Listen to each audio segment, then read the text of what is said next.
कहा, बोले क्या हरिद्वार ग्रीन्स में कथा हो रही है, तो चलो वहां पर चलो। तो ऐसी वहां कथा हो रही थी। सुखदेव जी महाराज परीक्षित को कथा सुना रहे थे। आए देव परम स्वारथी। तुलसी बाबा जी ने कहा है रामचरितमानस में परम स्वारथी, ये शब्द देवताओं के लिए इस्तेमाल किया है।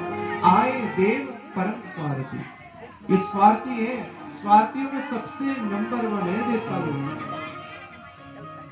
और अमृत का कलश लेकर के आ गए, कह रहे हैं कि भैया ऐसा करो, ये जो कथा आपकी है ना, ये हमको दे दो और आप हमसे ये अमृत का कलश ले लो।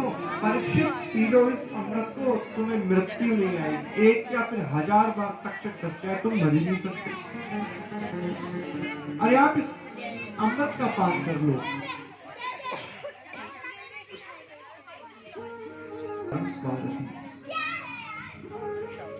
यानी ये कथा वहां पर दुर्लभ है।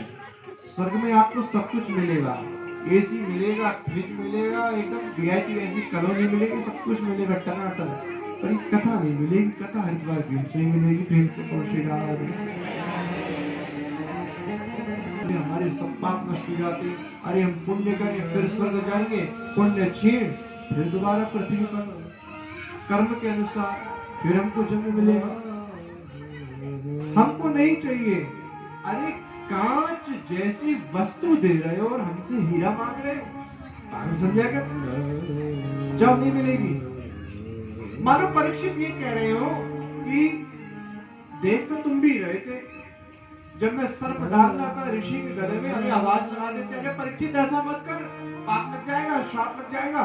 तब भी रोक सकते थे, नहीं रोक सकते। तब क्यों नहीं रोका तुमने? अब जब कथा सुनते ही बैठे तो जल्दी आ गए थे। हैं? आए देव परम स्वारथी। एक पक्ष तो ये है, दूसरा पक्ष एक और है जो साधु संत कहते हैं वृंदावन में, वो ये कहते हैं कि देवता केवल चेक करने आए परीक्षित को चेक करने हो। इस कथा को नारद जी ने भी सुना। किसने सुना? नारद जी ने। अब मन में उत्कंठा हो गई कि नारद जी ने कैसे सुन लिया? नारद जी तो एक जगह टिक ही नहीं सकते, उनको श्राप है, एक जगह टिक ही नहीं सकते। अभी इधर तो अभी उधर, तो अभी उधर तो अभी उधर। यही तो इस कथा की खासियत है। ये सब प्रकार के श्रापों को, तापों को नष्ट कर देती है।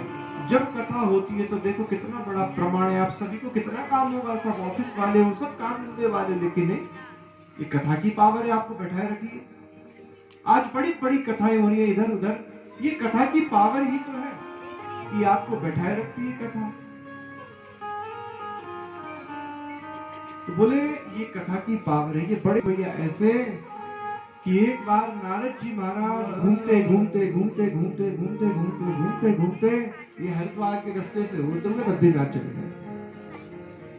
साथ में उनको कौन मिले? सनकादि ऋषि। आप नारद जी देखा तो प्रणाम किया। अरे हरि का दास ना रहे उदास, आपके माथे पे चिंता की लकीरें कैसे हैं? नारद जी महाराज कहने लगे, क्या बताऊं प्रभु, हे सनकादि ऋषियों, मैं आपको क्या बताऊं। इधर उधर का भ्रमण करता करता करता चलो भाई पृथ्वी पर भी घूमा। जब मैं पृथ्वी पर पहुंचा तो सत्यम नास्ति तपम नास्ति मोच दया दानम न विद्यते। बोले मैं तो पृथ्वी को श्रेष्ठ समझ के गया था, जहां पर भगवान ने धर्म की स्थापना की है, श्रेष्ठ समझ के उस पृथ्वी पर गया, लेकिन मैंने क्या देखा, वहां तो पाप ही पाप हो रहे हैं। बोले सत्यम नास्ति, सत्य भी नहीं है, सत्य उठ गया। व्रत रखते हैं लोग, हम व्रत रखेंगे, भगवान फलाहार लेंगे और शाम को 5 बजे कुत्ते की पकौड़ियां चालू हो जाती है। प्रेम से कोशिश लोग पहले तपते थे, पहले तप में प्राण निकलते थे, बिल्कुल एकदम सीधे बैठ जाते थे योगी लोग, पर अब तो बैठा ही नहीं जाता है। 2 माला होती कि पीठ झुक जाती है। बोले तपम नास्ति, तप भी नहीं रह गया। और दया दानम न विद्यते, बोले दया तो बिल्कुल ही नहीं रही है। और किसकी चल रही है? बोले पत्नी के भैया की। दीवार गिरावे आरो और घर बिगाड़े सारो। घर कैसे बनाना है आप बताओगे तो पता ही नहीं, काम कैसे चले आप बताओगे तो पता ही नहीं। तो बोले घरों में तो भाई साले साथी चल रही है, जीजा जी कुछ नहीं चल रही। कलयुग का प्रभाव देखा, बड़े बड़े बाबा देख लिए हमने। बोले एक घर से निकले, बोले मैं जाऊंगा बाबा जी बन जाऊंगा। अपना एक घर छोड़ा, एक कमरे में रहते थे, एक घर छोड़ा। बोले फिर, बोले हरिद्वार में आए और 600 कमरे की धर्मशाला बना दी। यात्रियों की टेंशन, तो टेंशन में तो बस और काम करना है नहीं ऐसा।